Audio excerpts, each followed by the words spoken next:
What's up, y'all? It's Myles the Millennial, And it's your boy Rex Howard Jr. and this is Let's Talk Like Men, the podcast where we have real conversations about real topics, giving real advice to men like you everywhere. And we're back again with another episode. Rex, how are you doing, brother? Man, I'm blessed. Yeah, got started off kind of rocky, but I'm feeling good. How about yourself? I'm feeling amazing, man. That's good.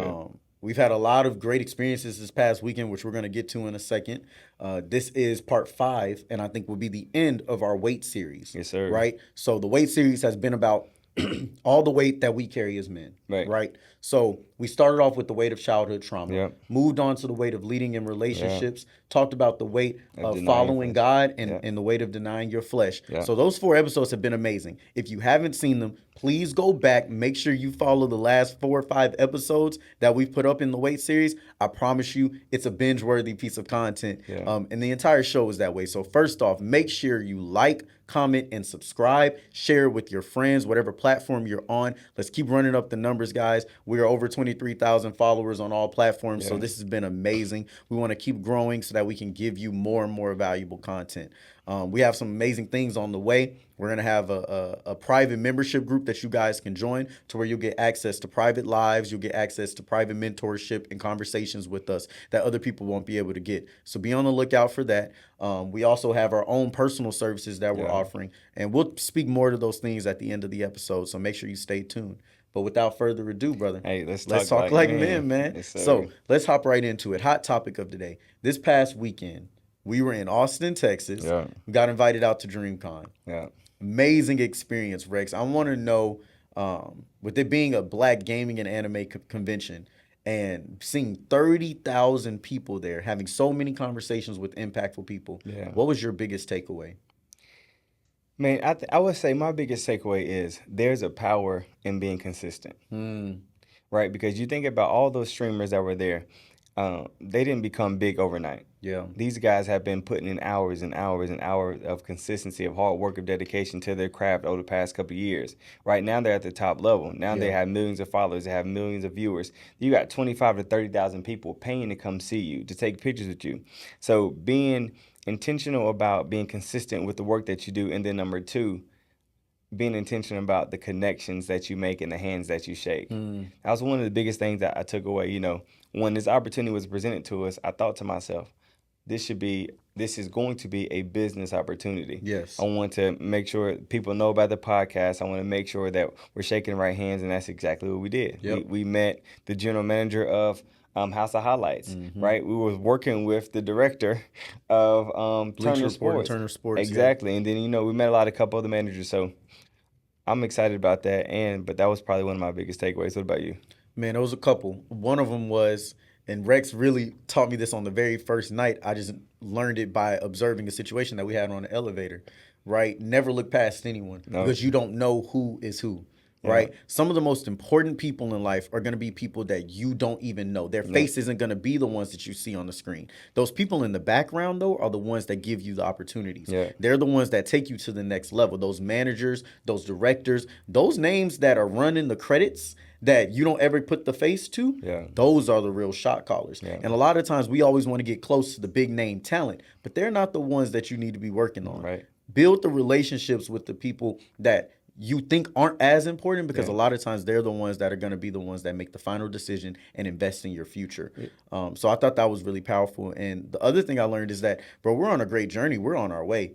Right. We were in a lot of conversations. They were talking about content, monetizing your content, building your platforms, making sure you're prepared for what's to come. And when I would go through and say 0 to 100 of the things that you need to be doing to be successful, we're at least already at a 60 or 70 out of those 100 that we're checking off. 100%. Right. And it's the small things that are going to take us to the next level. And the majority of that is what Rex already said. It's just being consistent. Keep plugging away. Keep trugging along. Don't worry about the numbers. Focus on the work, and everything else will come. Absolutely. And I want to speak to something you said at the very, very first point. Every person that we met that managed those guys, they didn't have no more than 5,000 followers on Instagram. At all. Right. But everybody that they managed, they had 1 million followers and up. So that lets you know, like, just because your follower count right now may not be where you want it to be, just because the people that view your stuff or like your stuff may not be where you want to be, doesn't mean that you're not making an impact. Doesn't mean that you don't have power. Doesn't mean that you don't have influence. Yes. So Use every opportunity to build a relationship. Use every opportunity to let people know who you are, what platform you're from. Because the first guy we met was like, I'm Rex, he's Myles, and we're from the Let's Talk Like Men platform. Mm-hmm. We already let him know, and his immediate response was, how can I find y'all on the platforms? Yep. So always promote yourself. Use every single opportunity to put yourself out there, because if not, you'll miss out. Absolutely.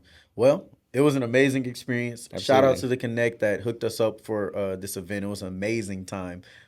Kelly, we really do appreciate you for that. Absolutely. And we will be moving forward the rest of our episodes. So let's hop into our main topic, Rex. Main topic of the day is the weight of carrying other people's load. Yeah. This is going to be extremely powerful because I know that so many of us watching, men and women alike, people look to you as the person that has it figured out. Yeah. People look to you as the person that's a little bit further along in their journey than where they are. People look to you as the person that solves the problem, as the person that calms down the situations, as the person who, if we get this person involved, everything's going to be okay. Yep. But we never think about the weight that brings on that person. Everybody's always asking, everybody's always taking, everybody's always calling.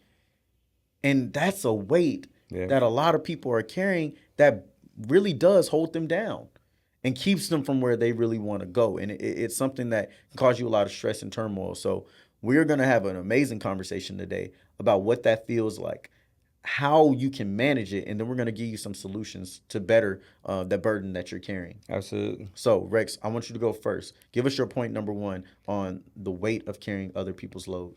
Yeah, most definitely. And, typically I speak in general terms, but today I'm going to just speak from a personal perspective, because a lot of things that most likely happened recently, right? Yeah. So the weight of carrying other people's loads, right?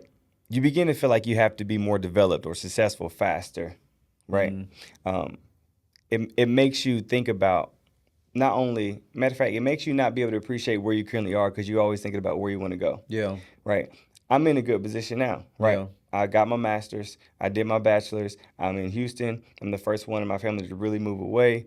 I'm making okay money. Like, I just got engaged. I'm moving in a good direction. Yeah. But because I have this weight to try to make sure my family's good, I can't appreciate where I currently am, because I'm always thinking about more. Yes. I need to make more money. I need to be in a better position. I need to get another degree. I need to do something that's going to put myself in a position to make sure everybody's good. Yeah. Right. And one thing that my therapist said to me when I talked about this in my last therapy session, he said, Rex, you're trying to do God's job for him. Right. You're trying to be somewhere that he may want you to be there in another year or another 2 years. Yeah. And he was just like, and if you put this stress on yourself to be somewhere faster than you're supposed to be there, it may take you even longer to get there. Yeah. And you're going to disappoint yourself along the way. And he was like, you're also going to disappoint other people along the way, but that's okay, because your journey doesn't mean that they may have to be attached to it. Yeah. So that right there is a huge weight. Bro, that's so real, because what ends up happening is you never feel like what you're doing is enough. Yeah. Because you're constantly weighing your value based on how you can take care of everybody else. Yeah.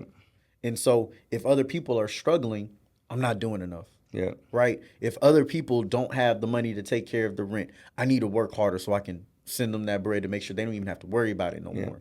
And constantly, you're in a space where you are taking care of other people and looking out for other people and never getting the opportunity to look out for yourself. And I think that is very true. And if you can't appreciate where you're at, it makes the journey way harder. Yeah. Not only does it make it harder, but every single time you get a win, you want to make sure that everybody else is attached to that win. Mm-hmm. Like, perfect example. I know anytime I were to get a refund check, right, it may be like $1,500 max. Yeah. Instead of me thinking about how I could progress with this, I'm thinking about who can I send some money to help out. Yeah. Right.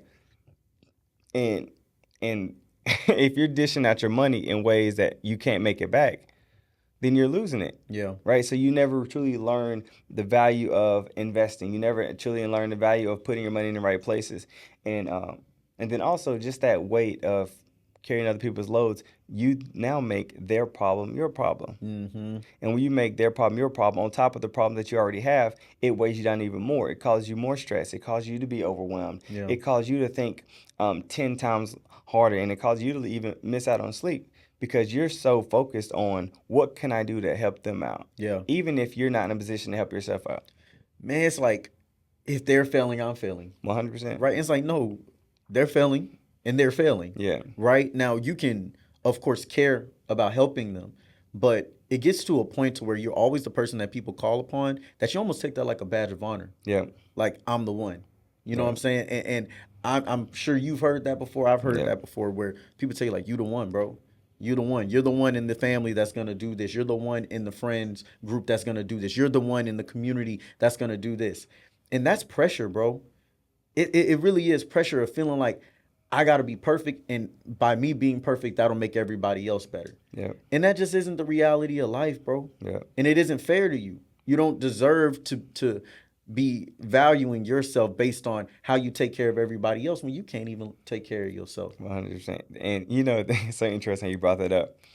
The last family union I was a part of, it was last year, right? Late last year, like in December.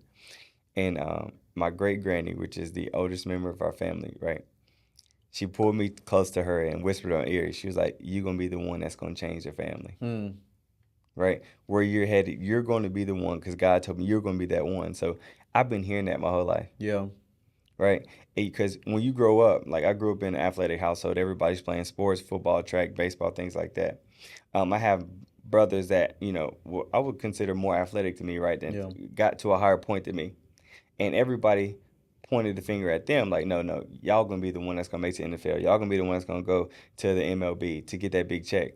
But when those sports streams die out, right, and they no longer playing sports, now it's like, who else is doing something that Yeah. is worth talking about? So now that they see me doing what I'm doing, is, oh, you know what? No, you're going to be the one. So although I may have the confidence in myself that, yes, I'm going to be something great. Yes, I'm going to use my purpose and I'm going to pour into the world. Yes, I'm going to make sure I'm aligned with God to make sure I'm doing what I'm supposed to be doing. But it goes back to that pressure. I can no longer appreciate where I currently am because I'm now focused on being the one Exactly. to make sure we're all good. Exactly. That's good, bro. Yeah. I love it. All right, I'm gonna move on to my point Yes, number sir. one. So, and I kind of already have hit on it, but you start to work to take care of everybody else and not to take care of yourself and your own Talk personal about it. needs. So, what this leads to is being a person that says, I don't have time to rest, Yep. right? Sleep. It's Every for time, suckers. it's for suckers, right? Every time you sleep, you're thinking about the fact that mom's got to take care of this. Bro got this going on. My girlfriend got this going on. You're constantly thinking about the fact that, well, if I was up working, I would be able to take care of these people. But it's like, do you need to sleep? Yeah. Do you need to rest? Do you need to calm down? What do you need, right? When do you ever take the time to say, I did all this work. What are the fruits of the labor that I get to receive from myself? Yeah. Now, as that continues to happen, you get to a point to where every personal goal comes second to everyone else's goals. That's good. Right? You might have a financial goal. Oh, I'm trying to save up 10K. Guess what? You'll never reach it. Yep. Because every single time you get close, somebody's car broke down. Yep. Somebody got rent due. Yeah. Somebody got to pay for something for school. I got their hand out. Yep. And so you got to cash that out. And you sitting here without the boundaries to be able to tell them like, no, I need this for me. And you feel selfish. You feel wrong to say to them like, bro, you got $9,500. What you mean you can't give me $1,000? Well, because I got my own goals and I've been giving and giving and giving. And if I don't ever say no, I will never elevate to a level past this. Yep. And you really start to become a person to where your happiness is rewired to everybody else's happiness. Yep. And you become this person that says, if they good, then I'm good. If they good, then I'm good. Yep. If they happy, then I'm happy. And I think about that all the time because that's how a lot of men live their lives. If my family happy, then I'm happy. Right? If mom's good, I'm good. If the crew good, I'm good. No, bro, if you're good, you're good. Yeah. And it's no amount of happiness that everybody else has is going to make you happy if you're miserable on the inside. If you're broken on the inside, if you're disappointed on the inside. Tell me, when has that ever solved any problem for you? It won't. You sit there when you by yourself and you're miserable and you feel alone, right? And you feel like, dang, I'm just going through this by myself. Even though everybody else around you is cheering and happy. You brought up a story where you had all your friends over at your house for your birthday and right before you were about to move to Houston. Yeah. You had a room full of, I think you said 40 people. Yeah. Y'all partying, having a good time, you enjoying the moment, and then it just hits you and you break down Yeah. because you had so much that was weighing on your heart. Yeah. That's how you can feel alone in a space full of happy people because other people's happiness does not make you happy. Yeah. You make yourself happy. You loving yourself makes yourself happy. You prioritizing yourself makes yourself happy. And so I have to tell every man that's listening to this and every person that's listening to this, trying to take care of everybody else is not going to make you a happier person. Right. You have a misconception on your value, and that's why you believe that taking care of other people is what's going to solve your problems. But inevitably, it's never enough. And that's going to lead to you being depressed, going to lead to you being stressed, having anxiety, and just feeling like you're a disappointment. Yeah, what they say when you get on a plane. To buckle up your seatbelt first. Make sure you put your mask on, your oxygen mask on before others. Because it's so important. And now, like, coming from this perspective doesn't mean that it's something wrong with you taking care of your family. But if you haven't established yourself first, Yes, that's what I'm trying to understand. That's what I'm in the process of learning. That Rex, you have to make sure you're good. You have to make sure you have a savings account. You have to make sure that you have some money left over here. You got to make sure that your heart is still pure. Yep. Because what happens when your mom is straight, your sister's straight, your siblings straight, your lady straight, and you gave pieces of you to everybody and finances to everybody and love to everybody, but you didn't show that same love to yourself. Man. So they're all having smiles on their face, and you got to put this mask on. Yep. So they can't see the real emotion that you have. Yep. They can't look at you and say, "What's wrong with you? Everybody good. What's wrong with you?" Yep. I neglected myself. I deprived myself of the things I needed. Very first point you said was you want to miss out on sleep. Yeah. You get to the point where you feel bad for sleeping. You feel bad for taking a nap. You feel bad for resting because you feel like I'm supposed to be making money. I'm supposed to be making something happen. I'm supposed to be out here going to get it. Right? It's a couple different brands out there that I've seen across. One was Sleepers for Suckers. That's that grind mentality. Nothing wrong with that grind mentality. But if you're neglecting yourself, Yep.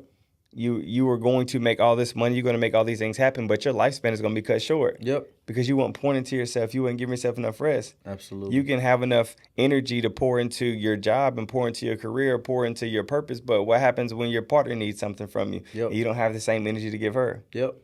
So if you can't pour into you, you won't have enough to pour into somebody else. Man, they say, I can sleep when I'm dead. Yeah. But if I told you that you not sleeping gonna lead you to that grave sooner, would you think that rest was important now? Absolutely. So people have to really think about the effects mentally and emotionally and spiritually that come from you being such a physically focused person, a tangible focused person, and never thinking about the other aspects of yourself.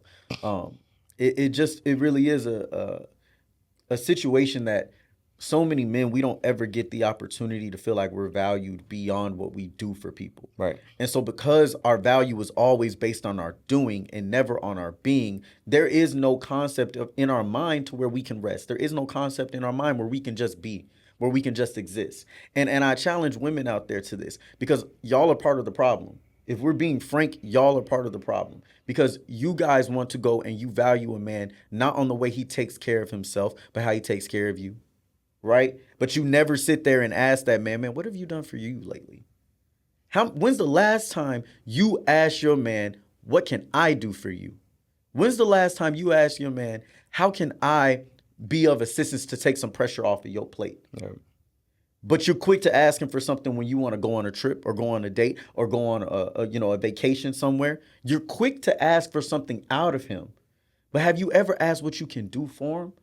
And so I'm not saying that to say that y'all are the root cause of the problem, but you are part of it. You are part of causing these issues to continue because we don't believe that we have the situations or relationships where we can just be, where we can say, baby, I'm tired. I don't feel like working today. We can never be open about that because a lot of men are in relationships with people that will look at them sideways the second they see any sign of weakness in the fact that, oh, you don't want to do? You don't want to work? Yeah. What you mean? Yeah. You lazy? There's no balance for us. And so I really do challenge every man to make sure they're redefining their value. And I challenge every single woman to ask yourself, how are you treating the men in your life? Do you always come to them about something to do? And when do you come to them and just let them be? Yeah, that's really good. So I want to take this moment to, throw a wrench in there too. These are just a few questions that you can ask your partner to check in with them. Yeah. Right. Is there anything heavy on your heart in this moment? Right. Is there anything that I could do to be a better partner, to be a better girlfriend, to be a better boyfriend, to be a better husband, or be a better fiance? Like, is there anything that I can do for you? Right. What's something that you're excited about doing that doesn't have to do anything with this relationship? Is there anything that you're excited about that has to do with our relationship? Is there anything that you had on your heart as far as any resentment or any unforgiveness that's attached to our relationship that we didn't talk about? Yes. Right? have I made you feel any type of way as of late? It reminds me of a conversation that I had with my lady this past weekend. And it was an uncomfortable conversation, but we navigated through it. It was cool. So at the end of the conversation, she asked me, "So what are you feeling right now?" And I said, "I feel attacked. I feel attacked, and I feel defensive." And she was like, "But do you think that I'm attacking you?" And I was like, "No." I said, "Honestly, that's a great question." I said, "I don't think you're attacking me. I'm receiving it. I perceive it as being attacked, but I don't think your intentions are to attack me. It's just to really relay a message." So the fact that she was able to ask that question, now we're able to connect, and she knows that I'm only feeling offensive or feeling attacked because that's the way I receive the message. Exactly. But I know underneath, and I know her heart is a different place. She's coming from a different place. Yeah. So if you don't check in with your partner, if you don't ask your partner the right questions, if you don't make everything about you, but make things about them, like you won't never know what's really going on in their mind. Yeah. Or in their world. Absolutely true, bro. Absolutely true. What's your point number 2? Point number 2 is your no's hurt you more than it hurts them. Right? Oof. So when you're accustomed to being the go-to for everything, you find validation in always having an answer or solution. Right? So having to say no only lets them down, but it also makes you disappoint yourself because you let them down. Yeah. Right? And this is where it comes. If somebody comes to you because they need a relationship advice and you always got to answer, okay, boom. Somebody always comes to you to fix something because you're the fixer, then boom. If somebody comes to you because you're the one that can cash out them 10, cash out them 50, or spot them for whatever, the minute that they come to you and you ain't got it, or you don't have the capacity for it, or you don't have the energy to talk, their energy shifts and you can feel it. Yeah. Right? And not only can you feel it, but it makes you feel bad for not being able to give. And I've been put in that position so many times. Yeah. To the point where I've been asked for something and I would say I can't. But then right after I get off the phone, I go find out how to. Exactly. And then a couple hours later, I'll spin the block and I'll say, okay, boom, I made it happen. Here you go. Yeah. But me spinning that block or me finding out how to do it took a lot more out of me than I had already in me. Exactly. Right? So here I am. I'm still left by myself. I'm still left being the one that's a giver but not a receiver. Yeah. I'm still left being the one that has the answer for everything. And because if I don't, the byproduct of that is disappointment. The byproduct of that is me feeling like a failure. The byproduct of that is me feeling like I'm not good enough to help out, or I'm not man enough to solve the job. Figure it out. Right? Yeah. And no man wants to be a person that doesn't have the answer. Yeah. It reminds me of, I had a session with a teenager yesterday. And, as a teenager, his answer to a lot of things is, I don't know. Yeah. I don't know. And I said, look, I want you to take that out of your vocabulary, because as you get older and as you get into relationships, if your wife asks you for a solution, you say, I don't know, she's going to find a solution. Yeah. If your boss asks you for something, you say, I don't know, they're going to find somebody else that has an answer. Yeah. I say, you saying, I don't know, means you're not thinking about the solution, means you're not thinking about moving forward. It means you're not thinking about progression. Yeah. So I need you to remove that out of your vocabulary, because that's not an answer. Yeah. Just like saying no. Yeah. Right? So the more you work towards certain things and learn that, yes, you need to have an answer, but when you don't have the capacity to give something, to say something, to be something, to offer something, you have to say no. Yeah. Because if not, you're going to do what I did, and you're going to spend all your energy trying to find an answer to somebody else's problem that was never yours. Absolutely. And that's the balance, though, right there. Yes is an answer, no is an answer. Yeah. I don't know is not acceptable. Yeah. Right? And when I say I don't know is not acceptable, I'm not saying that it's okay not to know. Yeah. But say that. You know what I'm saying? They say, I don't have this articulate. answer right now. Let me see what I can do. Or even saying, hey, look, with the boundaries that I have set, this is going to violate those. And so I can't go down this path. Right? That is another crucial part that people forget is people look at no as saying not ever. Yep. Sometimes no just means not in this moment. Yep. Sometimes no means, hey, I done this. I know I've done this 10 times straight, but this 11th time, I don't got it this time. Yep. I've had the capacity to be able to toss you some money. Now I'm low on funds. Yep. So no, I don't have anything to give to you. And it's the best way you will know who is supposed to be meant in your life is when you start saying no. Yep. If you feel like you got a whole lot of people in your life that don't really feed you, right? They don't pour into you, and you don't feel like you have genuine friends, start telling people no. They always want to hang out with you and use you to come out and party. They always want to use you for your money. They always come around whenever they want to watch the football game because you got the best spot to watch it at. It doesn't matter what it is. If you feel like a lot of people are taking out of you and not pouring into you, and you don't know who's really there for you, start saying no to some of those things and see if you hear from them again. You won't. Those people who ain't there for you, you won't hear from them again until they need something else out of you. They're gonna start trickling off. Exactly. But when you're a yes man and you're constantly saying yes, not only are you deteriorating yourself because you're pouring so much out of you that you don't have, you're pouring from an empty cup, but two, you're keeping people in your atmosphere who don't deserve your energy. Yep. And the people who may deserve it, who would pour back into you, and this could be a relationship based on reciprocation and synergy, now you don't have anything for them because you gave it to all these takers. Yep. So utilize that no, man. We've said this before. No is probably the best word a man can get comfortable with. Yeah. Because everybody always wants something out of you, and if you don't set that boundary, you're gonna get messed over in this world. Right. One thing that on the episode "The Way of the Walkers," he said, "If I know for a fact I can't do something for my wife, I tell her no." Exactly. He said, because any other answer, if I say maybe, if I say, oh, maybe not right now, then she's going to still expect it. Exactly. He said, now, if I'm saying no, but I still think I may do it, it gives me time to prepare for it. Mm-hmm. But if I tell her yes, she's going to have the expectation and get it done, even if I don't know how to do it at that time. So you're absolutely right. Let's dive into that, though. I was having a conversation with my boy the other day, and it's actually a perfect plug. Life coaching services. We were on a life coaching call. So if you're looking for it, check me out. He talked about the fact that he doesn't know how to necessarily communicate things that he thinks are going to disappoint people.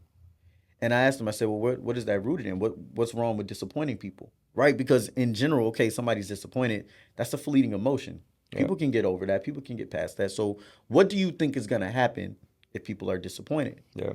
And we kept kind of going down this path of trying to figure out what is the real issue with people not liking you, with people, being disappointed or not enjoying the decision that you made.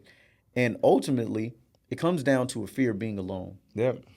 Right? It's an abandonment. Yeah. So you feel like you have to please everybody. You feel like you have to say yes to everybody. You feel like you have to pour into everybody and give, even if people are not reciprocating it. Because to disappoint people is equivalent to people leaving you. Yeah. And people leaving you is equivalent to being alone. Yeah. And that is a big fear of his, right? And so that comes from trauma. If you felt abandoned at certain points in your life, if you felt like you had to always figure everything out on your own, you get to a point to where you say, I don't want to never be alone. And so whatever I got to do to keep people around, I'm going to do. And you equate that to people pleasing. So people have to really be careful about that, because your core traumas a lot of times are the reason why you behave certain ways and can't say no. You're afraid to be left alone. Yeah. That's good. It reminds me of this T.I. song. It was this one chick that they had in the song, and during the time she was like a pass around, right? And he asked her, he was like, man, why you always having sex? Why you always doing this? And she said, Tip, all I want to do is feel love, even if I know it ain't real love, right? Even if I know a person's only want to hit it and never call back, I'll still do my own thing, right? Yeah. And that's because the fear of being alone. Yeah. And you're absolutely right. You become a people pleaser. You become a person that will do anything, that will say anything to make sure people are around you, even if it's not genuine, even if it's not true, even if you know that they are using you. Yes. Because the idea of them not being in your presence at all sucks a lot more than the idea of them being in your presence and sucking everything out of you. That's a whole fact, bro. That's a real fact. It's a real fact. That's good. All right, let's move on to point number 2. When you're in this situation where you're a person that's always carrying people's load, the one thing you'll never do is ask somebody else for help. Yep. And the reason why you won't ask people for help is because you know what it feels like whenever people call your phone and you feel that weight drop on your shoulders. Yeah. You feel that burden. You feel that pressure. And the last thing you want to do is ask somebody else for help and then put that pressure on them. Yep. Right? And so you form a very unhealthy relationship with getting assistance from people. and you try to figure everything out on your own. And it's amazing because you kind of brought this up in another episode. I think it was the last episode where you said you kind of learned how to vent and ask for help through just venting, right? Yeah. I'm a vent about my problems, but I'm not going to ask for help for my problems in the hopes that you'll say, Yeah. oh, you know what? I'll help you out. You can borrow my car. 100%. Yeah. Right. And I've seen this in people. I have seen this directly in people that I'm close to where it's like, bro, just ask me for this $20, man. Yeah. Just ask me for this money for this rent so we can get past this. Why are we having a 2-hour conversation about all this, bro? At the end of the day, it's all leading to the same place. Yeah. Now, I appreciate you for trying to care emotionally, Yeah. and not just come very, straightforward about it. But at the same time, I would rather you just be open with me about what's going on. I would rather you just say straight up, yo, I need help, man. Yeah. I'm in this situation, bro. Can you help me out? If you can't, I understand. Yeah. I'd rather that than the workaround method to try and get there. I can appreciate that a little bit more. But it's hard for that person. Yeah. Because throughout their whole life, everybody always coming to them and putting the weight on them. And so they don't want to put the weight on other people. Yeah. It leaves you in problems longer than you need to be because you don't ask for help. So you could have got out of this situation. You ever been in a circumstance where the answer was right in front of you, but you couldn't see it? Yeah. And then you finally raise your hand and ask for help. And the teacher is like, Right there. right there. Look, let's just work this back one step. Now do it. And you're like, oh my God. Yep. You done spent 30 minutes working on this problem. You went all night struggling with this particular issue and the answer was right in front of you. But because you didn't feel comfortable putting that pressure on somebody else to ask for their assistance, it completely derailed your ability to open up. That is something that keeps men in struggles way too long. It ends men's lives because you won't go ask for help. Yep. You won't tell people, man, I'm struggling. This life is hard. You'll just continue to say, hey, man, life is what life is. It is what it is, right? So long as everybody else good, I'm good. That's bullshit, bro. Yeah. You're not happy. You're struggling. You're suffering, and you need help. Yeah. Go talk to a therapist, bro. That's why we have a stigma about that, because we know the weight that's put on our shoulders. I don't think I've ever heard anybody say this. I don't think I've ever heard people put this in this perspective. We talk about a lot of reasons why men have a stigma to not ask for help.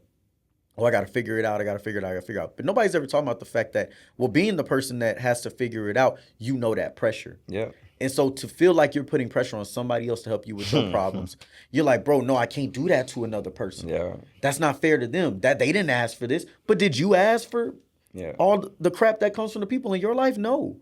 You just don't got boundaries to say no. Right. You need help. You really do, man. And when the core of this is when you don't ask for help, you can feel alone around millions of people. That leads to suicide. That leads to depression. That leads to a million other different circumstances that are very deep that you as a man are going to deal with because you feel like nobody is there for you the way you are for them. Yeah. When you don't ask for help, you rob yourself of having a spotter. Man. Right. You rob yourself of having a spotter. Whether you have an issue with asking for help because you're the doer all the time, or 2, because you just don't know how to ask for help, or 3, because you've asked for help multiple times and everybody told you no. Mm-hmm. Right. And like I said on one of the previous episodes, sometimes when you were always the doer, it's hard to ask for help. But when you do ask for help, it's only because you absolutely need it. Yep. But the minute you absolutely need something and that one person tells you no, then you lose trust. It ruins everything. That's like a trauma. It's like a trauma response. Yep. Oh, well, they not there for me, so I got to do this on my own. Yep. I got to figure this bad boy out. I know what it feels like to have to make rent. I know what it feels like to have to pay for this or have to pay for that. I know what it feels like to have to carry the weight on my back. I don't want to have to give this same load to somebody else. Mm-hmm. But I will say, and that goes into our third point when it comes to finding solutions. There are people that can help you carry that weight. Yes. There are people that can help you navigate these different things. There are people, a therapist, a coach, a mentor, a pastor, that can say, you know what, this weight can be dropped off. Yes. This is actually dead weight. You've been carrying this for so long, and it's one of the reasons that's slowing you down, right? This weight right here is actually good weight, and this is just a responsibility of being a man. And maybe you don't have the proper resources to navigate like you want to. So let me pour into those resources. Yes. And then you have a therapist that says, this way is because you haven't forgiven your father for what he did to you as a child. This way is because your mother left you abandoned and you've been carrying that around and it's been affecting you for all your relationships. So this way is the way that we're going to sit in. We're going to learn how to regulate through. We're going to learn how to work through so you can drop that off and you can be more present with the other women in your life. Right? So you got to have people around you that have the capacity to not only carry your weight, but they have the knowledge and the wisdom to help you navigate through it. Yes. To let you know this can be dropped off, this can be worked through. This right here is just a responsibility. So we're going to build this muscle so you can keep it going because this is just what it takes to be a man. Absolutely. And that's good because what it is when you come to people that have the ability to carry that weight, that are professionals at carrying weight. Yeah. Because see, they know how to compartmentalize. They know how to separate those things and take time for themselves. At least, that's what they practice and learn. And so that is their role. Yep. And what it helps you do is it helps you discern. Yep. Right? That helps you discern things in your life that you're just too close to where you can't see the full picture. You can't see the gravity of what this is doing to you, either in a good or a bad situation. You can get wisdom, right? I think about throughout my life, one of the things that's helped me progress at a faster rate than other people is just wisdom. Yep. Hearing from older men different things and saying, all right, I'm going to learn from what they went through. Yep. I don't take wisdom lightly. When somebody tells me about something good or bad that happens to them, you got my full attention. Yeah. Because I'm a fool if I think that it will never happen to me or that I'll never be in this situation. What happens to one man happens to all. It's just a matter of, do you know how to navigate it? Do you know how to turn the other cheek? Do you know how to walk through the separate door when they're both standing in front of you? Yeah. Do you know how to face that temptation and not succumb to it? We all going to go through the same things in different ways. But if you learn and if you reach out for help, you will have the discernment to move through life better. As you said, you can help get that navigation along your path. That discernment is going to be a huge piece. Yep. And not only that, so to add to my third point, it's not enough to have a solid group of friends. Yeah. It's not enough, right? I have a solid group of guy friends, right? I can call on to these guys for anything, right? I can talk about my problems. I can talk about finances. I can ask for help. But it's certain things that they don't have the answer to. Yeah. Right? And it reminds me of a client that I have. He had told one of his buddies, one of his close friends, hey, man, I'm really struggling mentally and emotionally. I've been having these negative thoughts. And, I've been like harming myself a little bit. And his buddy said, I'm not going to lie to you, man. I don't know what to tell you. Mm-hmm. Right? That's not his way he got to carry. Yeah. That's not his way to carry. So it's going to be certain things that you can't go to your friends. There's going to be certain things that you shouldn't want to dump on your friends. Yeah. Right? It's going to be certain things that your friends don't know how to navigate. Now, if your friends have the experience, they can give you their perspective from their experience. If they have the wisdom or the education, then they can give you that knowledge based off what they've learned. Yeah. But if they've never experienced it before and it's not their job and God didn't put it on their heart or put it in them to be a healer, then that's not the person that you should go to. Absolutely. If asking for help is a problem because there's not enough safe places, then there's numbers that you can call for that. Yeah. There's free therapy that you can get for that. One of the last men's cable events that we connected with the YMCA. So we had 20 teenage boys in there, and then we had 20 adult men in there. One of the guys that was 14 years old talked about he had anger issues, he had family issues, he had negative thoughts, and he just felt like he was so aggressive all the time. And I asked him, I said, have you ever gotten help for that? He said, no. He said, I can't afford therapy. I said, don't worry about it. I'll make sure you're good. So every single Monday at 5 o'clock for the last 6 weeks, I give him a call. We have a 30-minute conversation about his week, about emotional regulation, about his future, about wisdom, and just checking in to see where he is for the last 6-7 weeks. So there's always going to be somebody that can help. Yes. But you'll never know that. And you'll rob yourself of the opportunity if you never put yourself out there and ask. Exactly. You got to open your mouth. Yep. Speak what you need. Yep. And that's, that's also from a biblical context, like speaking what you want from God. Like, God, this is what I'm struggling with. This is what's happening. And I'm not going to go too deep into that context because I'm no professional, biblical scholar, and I don't have a scripture for you. Right. But what I do know is what you say means something. What you tell God means something. And he will find ways to put you in the spaces or around the people, around the opportunities to fulfill what you need. they talk about in the song, "This Is My Exodus," right? One of my favorite songs. I cry to that song every time I hear it. Um, they say that God wants to heal a hole in your soul, right? And so many people's decisions, the reason why we can't say no, the reasons why we carry everybody else's weight and never know how to, you know, drop some of that stuff is because there's a hole in our soul that we're trying to fulfill with the wrong things. And if you go to God, He'll fulfill that. So that's one solution. Now, on to my solution. I'm going to give you some tangible things that you guys can do outside of therapy and asking for help. I'm going to take kind of a financial approach with this because it's very symbolic of life. So there's going to come a time in life where people are going to call you because they dug themselves into a hole, Yeah. right? Financial hole, emotional hole, mental hole, academic hole, whatever. And you're going to have to get to a point to where you say to them, it is not my responsibility to pull you out of this hole. Yep. And if they don't like that, then it's a sign that they weren't meant to be with you in the first place.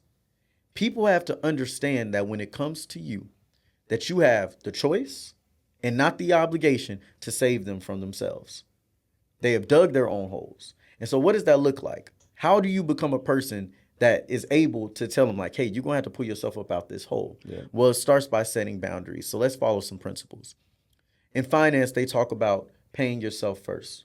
That's a key principle, which means when you get your checks in, before you pay your bills, before you pay the debt collector, before you pay for the trip, before you pay for anything else, you take 10% and you put it in your savings immediately and you live off the 90%. Right? That's a very simple concept in finance. One of the first things they'll teach you in personal finance is pay yourself first. Nobody gets me before I get me. That's the same way I need you to do when it comes to people in your life. Before they can come ask you for some money, before they can come ask you for some help, before they can come ask you for your time, your effort, your energy, pay yourself first. Make sure you've taken the time to make sure that you had a relaxation day and don't give it to other people. You need a day for yourself. This day is about me. Don't call me. Right? I need this time. Some of you may not have the luxury of a day, but you may have the luxury of a couple hours. You may have the luxury of an activity. This activity is my time. Yep. Don't let anybody encroach upon it. Set the boundaries. You have a wife, you have kids. Let them know, hey, when dad is doing this particular thing, leave dad alone. Dad is in the office. He got his door closed. Dad is watching whatever movies he's wanting to watch. That's his time. Talk to your wife and say, hey, babe, for these couple hours, I need you to shoulder that load. When I'm out of here, I got it. But for these couple hours, I need to pay myself first, right? The next thing you got to do is you got to invest in yourself, right? The same way you got to invest your money so that in the end it pays off in the long run and you don't have to work till the day you die. I need you to invest into your mind, your body, your soul, your spirit, right? Investing in yourself. That means going to church. That means reading books. That means going around spaces and people who can pour into you rather than having you have to pour out. Yeah. Because that's going to give you the energy that when you go into the world and you have to deal with people, and you have to help people, you have an overflow. Financially, if you're a person that makes $50,000 a year, there's only so much you will be able to do to help your friends and family, right? But you have this dream of your family not having to worry about a single thing ever again, right? But because you constantly are giving them the time, effort, and energy, you can never pour what you need into yourself so that you can elevate your income, right? If I told you that if you took the next 10, I'll even shorten, let's say you took the next 5 years saying no to people. People not going to like you. People going to be upset. People going to say you changed up. People going to say you acting different. People going to say, oh, he don't care. People going to say you selfish. But if I told you that if you spent the next 5 years saying no to people, just to build yourself and saying yes to you, but saying no to everybody else, and then at the end of that 5 years, you be in a place financially to where you could take care of everybody and they never have to worry about a thing again, would you do it? Would you do it? That's a question for you to ask yourself, because that's the thing that a lot of us have to realize is you're playing from behind the entire time and you'll never get ahead if you're always taking care of everybody. But if you put yourself in a spirit, in a time, in a space to where it's about you and only you, and you focus on making sure that you're good first, you will be so far ahead that the things that people usually ask you for will be minuscule to you now. That $1,000 that your sister need to pay for the rent, forget the rent. Here's your year's worth of your lease taken care of. That's 25 bag right there. You good.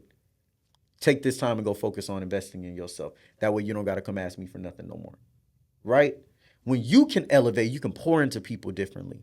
When you focus on being selfish for a period of time, you can now be so selfless that everybody else is good. But you cannot get there if you're trying to take everybody else with you while you're climbing the ladder. You got a bag of bricks and you're trying to go up step by step, you will never reach the top. Your arms are going to give out before you get there. But if you drop that weight and you get to the mountaintop first, it's a lot easier to pull people up when you're already there. So I need you to pay yourself first. I need you to invest in yourself, and I need you to dedicate yourself to solitude and saying no. Set those 3 boundaries, and I promise you, watch where your life is going to be in the next few years. Mic drop. Mic drop. That is $1 million worth of game. That's real. That right there is $1 million worth of game. I have nothing else to add to that. I appreciate that, brother. This is amazing, man. Absolutely. Now, we are going to move on to our Let's Talk letter. We've had an amazing conversation about carrying other people's weight. Now we're going to help somebody with some of their problems. Right? That's what we're here for, guys. We are, in a space to where when it comes to giving you guys advice about your life and relationships, this is a space to where we can help you. There are certain other avenues that you can take to where we can help you as well. But this is one particular way that we can carry your weight for a little minute. So we have some questions that we're going to pull up. Okay. Right? Some circumstances that we have. And we're going to answer them. We're going to give y'all some advice. So this one says, pushing my boyfriend away. 26-year-old male, 26-year-old female. All right, so they're the same age. My boyfriend and I have been together for about 6 months now, and he's the most affectionate man I've ever been with. He loves cuddles, random kisses, being up under me whenever I'm staying over, but I grew up in a not very affectionate household. And my past relationships were nowhere near like this. I always push his affection away. I always tell him to stop. And he's uncomfortable and he's understanding, but how do I try to get myself out of my comfort zone and let him love on me? I care about him very much, and this is the healthiest relationship I've ever been in. Mm-hmm. So what do you think about, Race? How does a person that isn't comfortable with PDA, affection, physical touch, in general, you're not comfortable with the way your partner shows love, how do you deal with that? My therapist mind just went off. I'm ready. You got to go get some help. You got to go get some help. And the reason I say this is because in your childhood, maybe you felt, you had this avoidant or insecure attachment because your caregiver that was supposed to be there for you wasn't there for you. They maybe didn't feed you when they're supposed to feed you. Or maybe they just left you to play by yourself or left you with strangers and they weren't really there for you, right? Yes. So you've learned that when people show their love, it's from a distance. Yeah. It's not in the present. Or you learn maybe I'm not worthy of love. Like I'm able to give love. Like I'm able to hug my boyfriend when I want to feel hugged. I'm able to kiss him, but receiving it, that's just not something I'm the best at doing, right? It's hard for me to receive it. So you really got to sit down with a therapist that specializes either in trauma or childhood and relationships with family. Because you got to work through that. You got to work through the meaning of intimacy for you. Mm-hmm. You got to work through the trauma that came from you not having that love, not having that affection. When you were robbed of that, that was your new love language. Yeah. Right? You may like acts of service, but you don't like physical touch. Yeah. And one thing that will happen is these are what you consider bids for connection. Mm-hmm. Anytime your partner hugs you, kisses you, cuddles you, and you turn down their bid, then they're going to become insecure and even trying to attempt or initiate that bid. Yes. So then it's going to come a point where he tries and you turn him down and then he stops trying and then you don't feel that love anymore. So you start making excuses or you start making complaints. And he's like, well, every single thing I'm doing, it seems like I'm the bad guy, like you don't want it. Yep. And that's going to cause conflict that's not even necessary. Yep. And that's not even a y'all problem. That is a you problem. That can become a y'all problem if you don't address it. Absolutely. So the very first thing I would say is now that she knows what it feels like, what it sounds like, it's time for her to go sit down in the office with somebody that can help her navigate that space. That's good. What you're talking about is deprivation. At a certain point, he's going to start feeling deprived. 100%. Thank you for putting me on game about that, Rex. because that's what's going to happen. Eventually, Yes, it's going to get to a sir. point to where it's like, damn, man, like I can't show none of the love the way I like to express it because Facts. of what everything is going on with you. He can only be so understanding and take rejection so much. Right. Eventually, he's going to have enough. Deprivation leads to a lot of different things. One you already mentioned, which is that person shutting down with you, right? Another thing it could lead to is infidelity, Yep. right? Because then they start to seek it out in other places and in other people, right? So she won't touch me, but so and so at the job will. You Yep. know, so and so at the gym will. So and so at this place actually gives me the affection that I like and that I need and that I desire. And so when you have been deprived after a certain point in time and you've been rejected enough, you will seek it out in other ways. Yep. Some people turn to substances to Yep. heal what they're feeling. And the second thing I'm going to tell them is we talk about love languages a lot. I have a theory about love languages. And Rex, I think that your mind and your experience, your profession will allow you to tell me if I'm right or wrong. Yeah. But people always talk about love languages as if you only possess some of them or as if you only like some of them. The reality is the human body in its most natural, normal, unadulterated state needs all forms of Yeah. those love languages. Random acts of service, physical touch, quality time. All those things are necessary for pieces of intimacy to be formed holistically. Yeah. So then we have to ask ourselves the question, why is it that we as people are so caught up on the ones that we have, right? I'm a physical touch person. Well, the reason you're a physical touch is because either you got neglected from physical touch growing up or you got a whole lot of it growing Yeah. up. So you really liked it, and so that's why you really like it now, or you never got it, and so you want to emphasize that you get it now. Yeah. People say they love words of affirmation. Why do you love the words of affirmation? Well, because when you were coming up, nobody praised you for the things that you did. Everybody just said that was what you were supposed to do, and you never felt appreciated. And then one day somebody did something that made you feel appreciated, and you said, I want that from now on. Yeah. Or because you got a whole lot of it and it motivated you to do better. Yeah. We want every aspect of this, but we're conditioned to turn certain aspects of ourselves off because we found that those spaces are not safe. Yeah. Those spaces are vulnerable. Those spaces are uncomfortable. You might not like physical touch because at a certain point, a physical touch was inappropriate. Yeah. A physical touch was sexual harassment or sexual assault. Yeah. Physical touch was a predator that came from people closest to you. And so you don't like being touched. You don't want the people you love coming too close in a physical aspect. So we have to think about the fact that a lot of times the reason why we reject things is because of holes in our soul. And if you don't go get help, if you don't go address them things, you are going to, one, limit your ability as a person to experience what true intimacy feels like. One of the most enlightening things, and I think this is one of the things that got me closest with my woman is this. I spent so much time hoeing around, and there's rules when you out here playing the field, man. Yeah.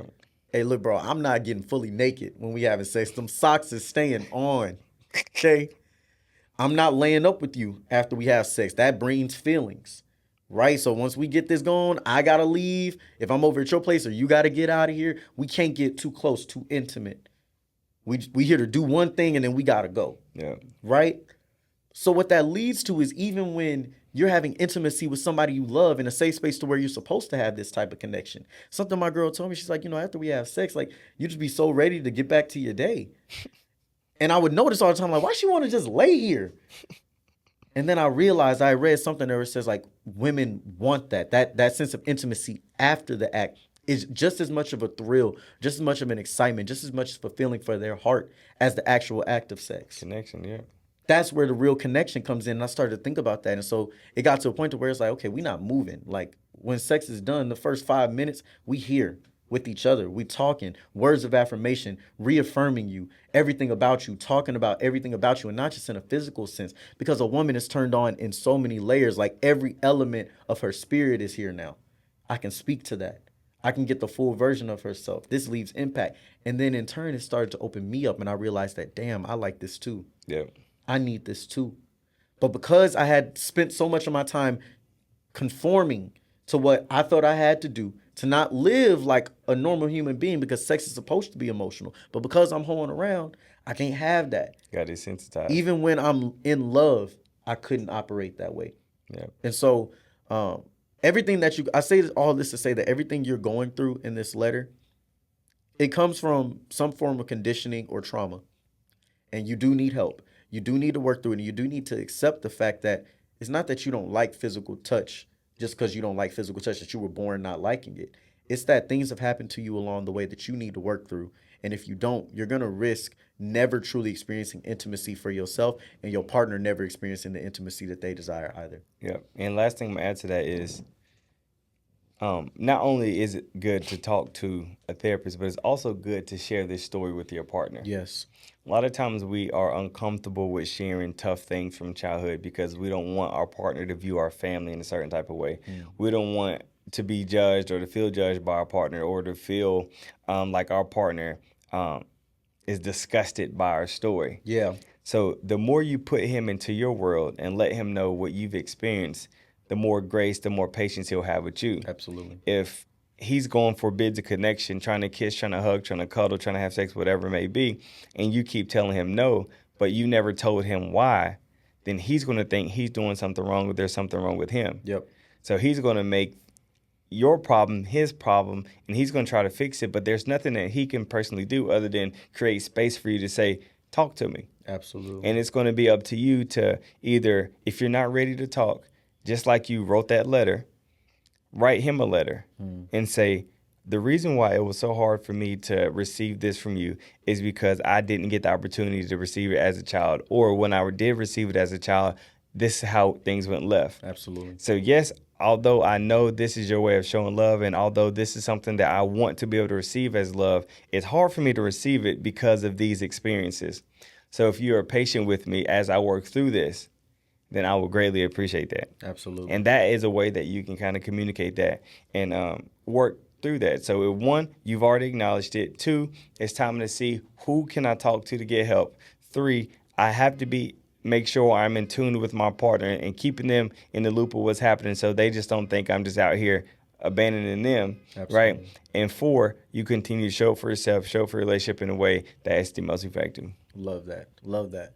Well, that's our Let's Talk letter, guys. So if you guys have submissions, we will be accepting them. Make sure that you go into the link in our bios on all our platforms. You will see something that says question submissions, Let's Talk like letter submissions, something of the sort.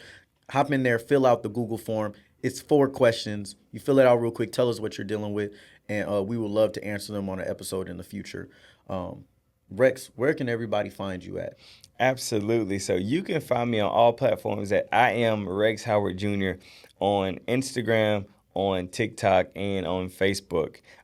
Something that I'm excited that's coming up, and you guys are the first ones to hear it. In 3 weeks, I'm launching an emotional intelligence workshop. Right? It's going to be 2 separate workshops. One is going to be strictly for couples, and it's to help you become more emotionally intelligent, more in tune with empathy, more social awareness, more self-regulation, better social skills, and just better agreements and expectations that you have with your partner. Learning how to navigate these spaces and become the best couple. And then the same thing for individuals. I'm going to be teaching you the same thing, how to become more emotionally intelligent, because you're going to need this for life. You're going to need this for your careers. You need this for relationships. So you're the first to hear it. I will have an in-person option, which will be located in Houston, Texas, and a virtual option, which will be done over Zoom. So stay tuned for that. Lock you guys in. And then lastly, if you are looking for a journal, right, have a journal called the Until Tomorrow Journal, and it has affirmations in it that you fill in the blank, starting with I am, I will, and I can. And you can find these journals on Amazon. All you gotta do is type in Rex Howard Jr. and the journal will pop up. And then lastly, the second journal is the 29-day self-discovery journal. And with this journal, it asks you 29 questions about your childhood. So let's just say you're not ready to go to therapy yet, right? But you want to learn more about yourself. You want to do a little bit more introspection, and do a little bit more reflection. You lock in for those 29 days, fill out all of those questions, do those journal entries, and then now that you have information, now you can reach out to your therapist and say, this is what I have, right? And this is where I am. So that's that. Love it. Love it. Make sure you guys check those things out. You can find me on every platform at Myles.themillennial. Everywhere, Myles the Millennial. My website, www.milesthemillennial.com. If you are looking for a speaker, if you are looking for somebody that can come into your schools, into your youth organizations, into your men's conferences, and can speak on the mental aspect of how to better your life, I'm your guy. Make sure you reach out to me. We can set up a call and discuss that further. Also, if you are looking for life coaching, I know that a lot of you have been reaching out, sending advice in the DMs. Now I offer services to where if you need help with your problems, click the link in my bio, find me on Fellow. I'm on the Fellow app, so you guys can get on this application. It just launched. It's amazing. And basically, it's a platform where helped people help people. So the things that I've gone through, I'll be able to help you with directly. You can find me under the relationships category. So when you go on there, make sure you click I'm looking for help and then type in relationships and just scroll down until you find Myles Harris, and I'll be right there ready to go, ready to help you. It's another option. If you're not necessarily comfortable with going to therapy just yet, you can receive some coaching from me. So other than that, Wait, one more go thing. ahead. I forgot to plug myself. If you're looking for therapy, counseling, or coaching, you can go to resolvecc.com. Once again, that's resolvecc.com, and I can take care of you. I focus on trauma, I focus on sex, I focus on sexual dysfunctions, I focus on relationships, I work with teenagers, and I work with children as well. Absolutely. So if you need that help, do not hesitate. If you need to reach out via Instagram, that's totally fine. We'll make sure you get taken care of. Absolutely. Well, guys, we're looking forward to starting our Buy Me a Coffee where you guys can send us donations if you love what you're seeing. Join a private group where we have some special things reserved just for our members. Make sure you like, comment, and subscribe. Share this to everyone out there, and we will catch you guys next week. Yeah, Peace. see you next week.